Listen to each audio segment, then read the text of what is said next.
Oi pessoal, tudo bem? Aqui é a Renata Cruz, eu sou advogada, especialista na área de privacidade e proteção de dados e fundadora da Eixo Data Lab, uma consultoria que trabalha com proteção de dados e segurança da informação. Primeiro eu gostaria de agradecer o pessoal do Urcamp e aos alunos pelo convite para falar brevemente com vocês sobre inteligência artificial e internet. Acho que quando a gente fala internet, é essencial nós compreendermos que a internet vai muito além daquilo que a gente enxerga. Na verdade, existem muitas camadas para a existência da internet. E com isso, existe infraestrutura. Existem cabos, servidores, fibra ótica, muitas outras coisas que fazem com que a internet funcione. E trafegam muitos dados, circulam muitos dados. E a internet mudou as nossas relações. Então hoje a internet permeia o nosso trabalho, os nossos relacionamentos, as redes sociais, tanto a vida pública quanto a vida privada. A internet está presente no nosso WhatsApp, na televisão, no computador, nas redes sociais, em todos os lugares que a gente acessa praticamente. E hoje nós temos uma nova transformação, que é a transformação com a inteligência artificial. A inteligência artificial propriamente dita, ela já existe há muitos anos. O que é novo é a inteligência artificial generativa, como por exemplo as ferramentas que a gente tem visto com tanta frequência, o ChatGPT, o Gemini, outras tantas ferramentas de inteligência artificial generativa. O que muda é que essas ferramentas processam muitos dados, processam muitas informações e geram um resultado novo. Ou seja, a partir da minha pergunta, a partir do input que eu fiz, ela faz esse processamento de dados e gera uma resposta nova. E isso, pessoal, tem impacto para mudar completamente a forma das nossas relações e principalmente do nosso trabalho.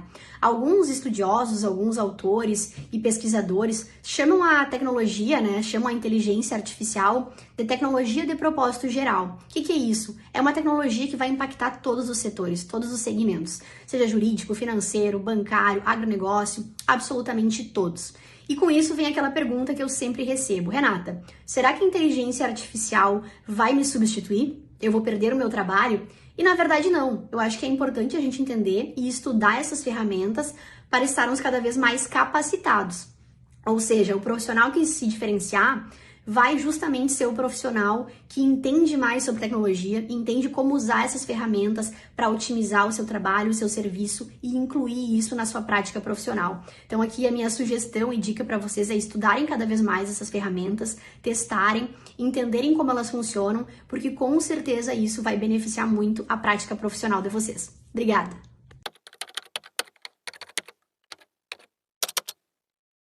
A vida privada e a intimidade são protegidas na Constituição, como mediante cláusula pétrea.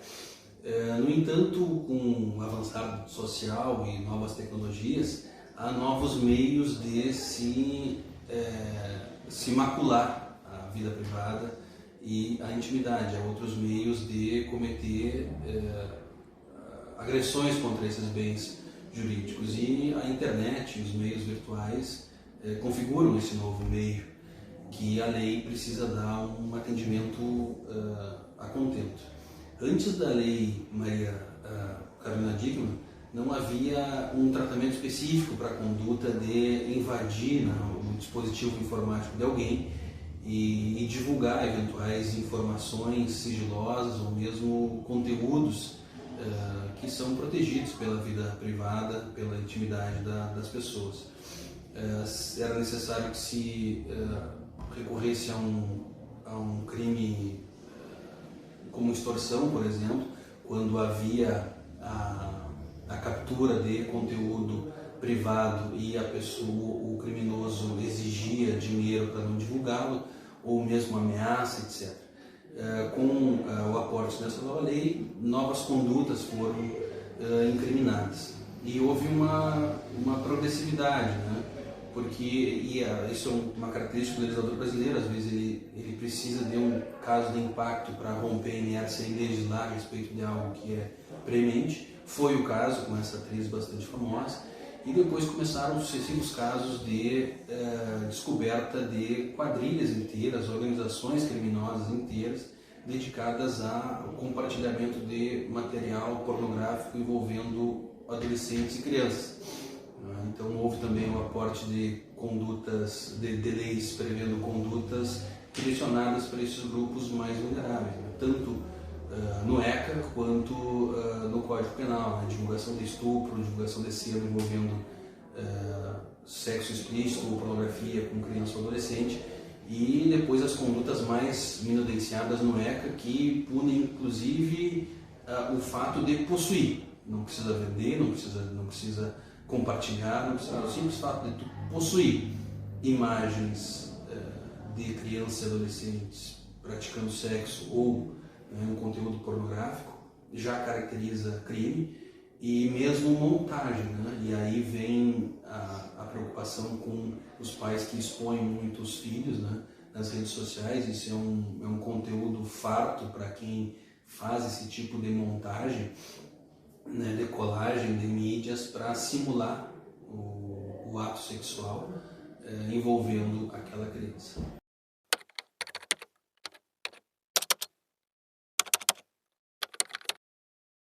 Com o aumento da utilização das ferramentas tecnológicas, com os avanços no que diz respeito às inteligências artificiais, surgimento de diversos modelos, os mais variados tipos de utilização que se pode dar a uma inteligência artificial, seja generativa ou não, seja na área de pesquisa, seja na área generativa, enfim.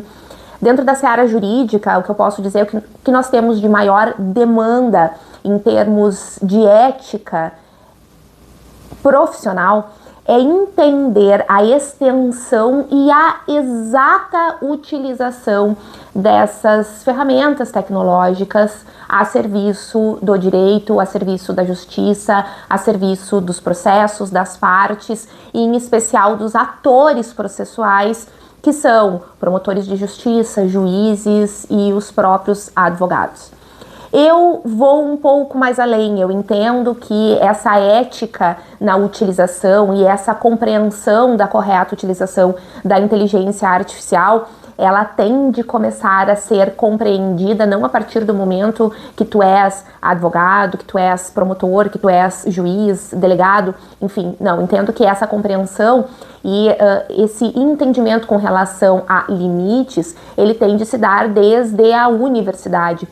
Então, desde o momento que tu és um acadêmico.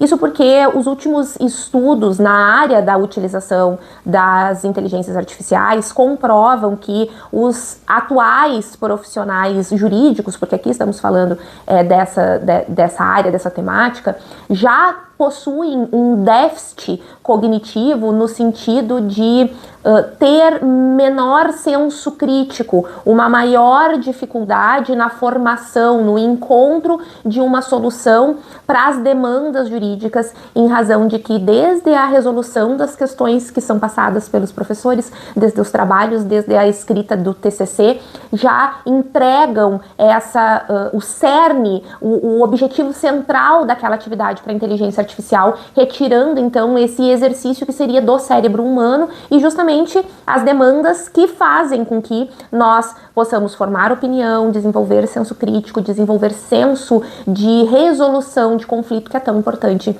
nessa parte jurídica.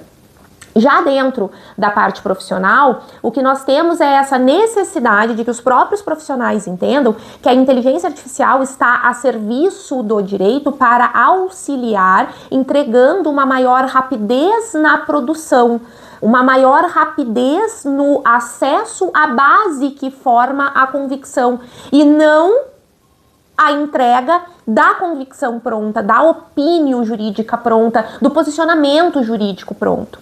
Então, toda vez que nós temos um profissional, seja o advogado, o promotor, o delegado, o juiz, delegando a essa inteligência artificial o objetivo central da demanda, que é decidir para o juiz, que é opinar no que diz respeito ao Ministério Público, que é requerer, entender o direito, pôr o direito, né, dentro desse olhar jurídico, que é a parte do advogado. Então, toda vez que essa demanda, o objetivo central da demanda foi entregue para a inteligência artificial, nós tivemos, sim, um ultrapassar das barreiras, um ultrapassar do limite ético, né? Então, nós estamos enfrentando uma onda de despachos que pouco tem conexão com os pedidos que foram realizados pelas partes dentro do processo. Nós temos advogados enfrentando vários processos éticos disciplinares no âmbito do Tribunal de Ética e Disciplina da OAB do Rio Grande do Sul, em razão de citação de jurisprudência que não existe, citação de leis que não existem, ou então vários erros que estão sendo considerados grosseiros na atuação da advocacia, em razão de que a norma mencionada pelo advogado naquela peça não se amolda ao caso concreto, não é o caso, ou então um agravo interno sendo interposto em razão de uma decisão já colegiada, então um erro de raciocínio que é próprio da inteligência artificial generativa, uma vez que a inteligência artificial ela não raciocina, né? Ela faz associação, ela chega a conclusões através de associação. Então o raciocínio jurídico é do profissional.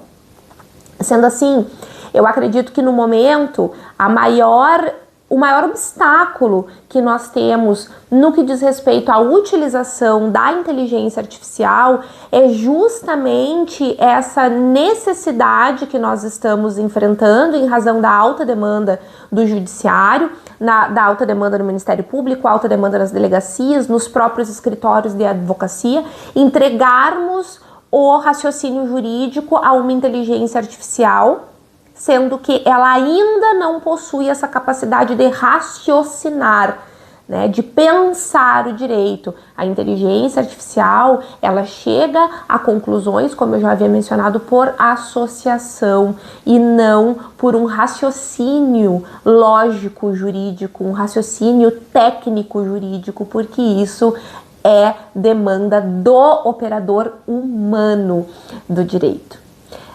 Sendo assim, tenho que a nossa maior dificuldade vai ser justamente entender que temos ferramentas jurídicas para nos auxiliar na produção e não no pensar do direito. E toda vez que nós entregamos o pensar do direito a uma inteligência artificial, isso acaba gerando, então, essas infrações éticas que vão desde juízes sendo notificados pelo CNJ para fins de prestar esclarecimento, justamente por sentenças que pouco se amoldam ao caso concreto, ou então os próprios advogados peticionando com jurisprudências que não existem, legislações que não existem,